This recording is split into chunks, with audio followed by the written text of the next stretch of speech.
Today, we're going to talk about a helmet that I didn't even order, but was sent to me anyway.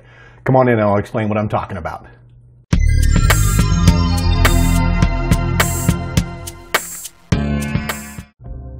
All right, welcome to another episode of Paul's Collectibles. If you're new to the channel, it's good to have you. Thanks for stopping by and giving me a shot. And as always, if you're one of my subscribers or somebody who's been watching my videos for quite a while, I greatly appreciate having you. Thank you so much. Today, we're going to be talking about another full-size Star Wars helmet, which, as you're well aware, are my main jam here on Paul's Collectibles. Now, about 3 weeks ago, I ordered a Hovertank Driver helmet from an Etsy shop called Galaxy Toys. And you're already saying, wait, Paul, I thought this video was about an AT-ACT helmet. Funny you should mention that, because poor Mario over at Galaxy Toys accidentally sent me an AT-ACT helmet instead of the Hovertank Driver helmet that I had actually ordered.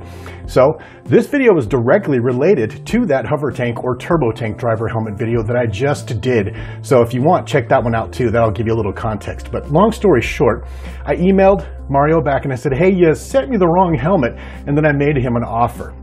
Incidentally, that first helmet got here in like 7 days, so shipping time's awesome for Galaxy Toys. Anyway, I made him an offer on how to remedy the situation, whereas I would keep the helmet and then he would give me a discount on the Hovertank or the Hovertank Driver helmet, which I just did the video on. He accepted. Less than 7 days later, the second helmet was here. You can see that review video. It's an awesome helmet, and I have very little complaints about that one. But today, I finally decided to take a close look at that AT helmet to see what kind of quality it was and to talk about his customer service on this one. So with that, let's get this one in front of some lights. I'll show you what it looked like when I was unwrapping it, and then we'll take a look at the helmet.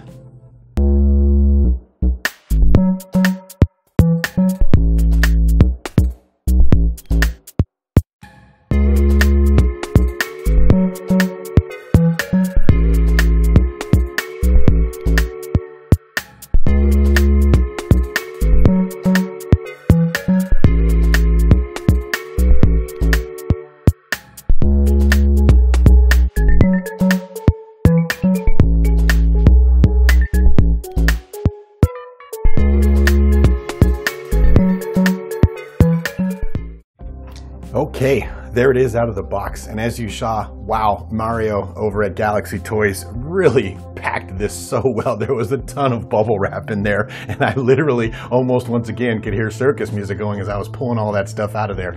Of course, that unboxing happened a couple of weeks ago because I thought this was supposed to be the Hovertank Driver, but it still applies. Anyway, here's the helmet out of the box. As I mentioned with the last one, this is a great fiberglass cast. It's not a 3D print.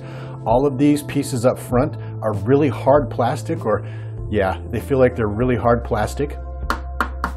The lenses, really hard plastic as well. It's got the custom weathering all around it. All of these details are notched in really well. As we come around, this is notched in really well. This right here, these are all notched in. You've got lots of the weathering.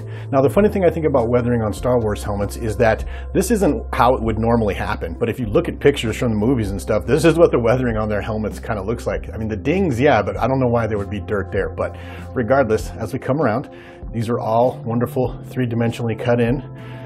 These are cut in and nice. That one's a little, the black paint on a couple of them here got a little outside the lines, but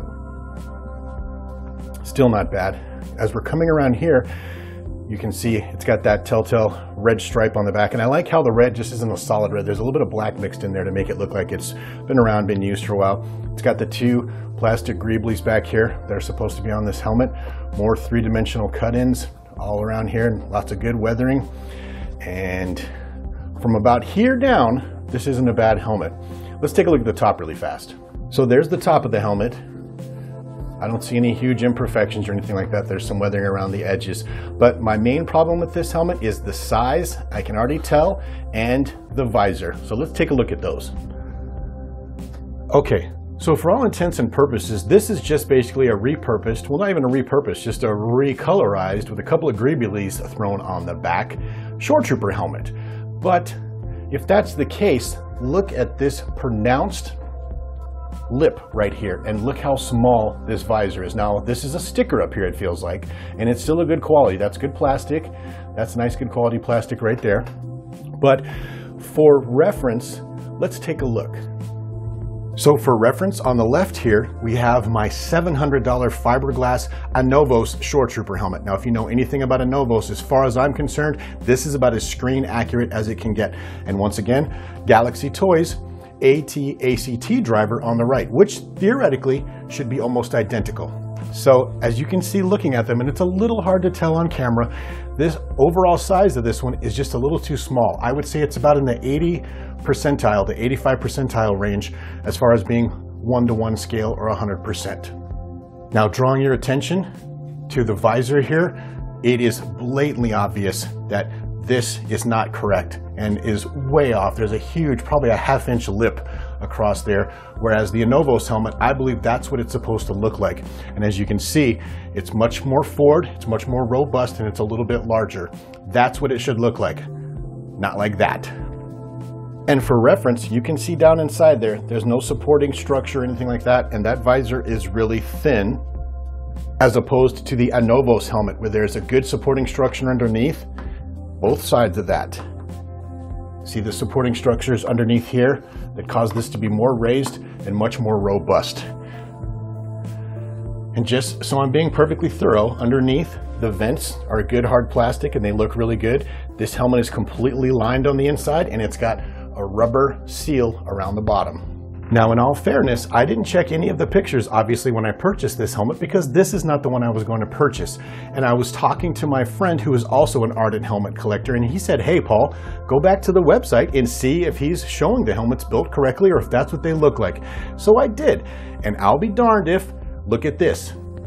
These pictures show that he is showing you exactly how he builds his AT-ACT helmets, and they show that lip just like you're seeing here on this helmet. So although it's not screen accurate, I can't say that I got taken or tricked or anything like that. They show looking like that on his website.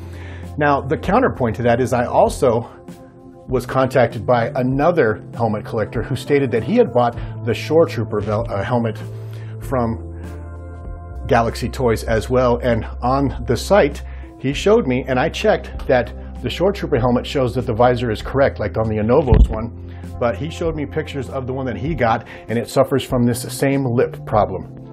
If you're going to wear this helmet, I don't recommend you buy it from Galaxy Toys because these are just too small. Also, if you're going to buy one of these types of helmets, the Shore Trooper or the AT-ACT driver, I suggest you reach out to Mario, find out if he can augment how he's building these, and ensure you that this is going to be large enough and robust enough without that lip. So the bottom line with this helmet is it's really good quality. We talked about that good sturdy fiberglass cast, completely padded on the inside, and for the most part it's screen accurate. As you can see, as we talked about though, that visor, that's just completely unacceptable. But as I also mentioned, if you look at his website, the pictures clearly show that lip and that small visor like that, and of course the size is unacceptable too if you're going to be wearing this for a costume.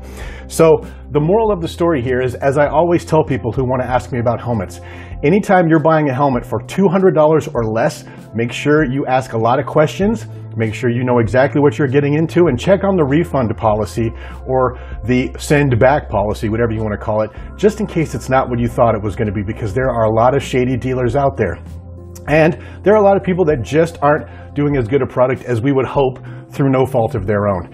But with anything, if you're going to spend this amount of money on a Star Wars collectible, whether it's $200, $700 or $2,000, you should always ask lots of questions, make sure you know what you're getting, ask for pictures, and be comfortable with the deal before you send away for something, especially if it's from a faraway country or something like that. I got mostly lucky in this transaction, so I can't complain. Just a few misgivings with the helmet. But with that, I appreciate you joining me once again, and I will see you on the next video.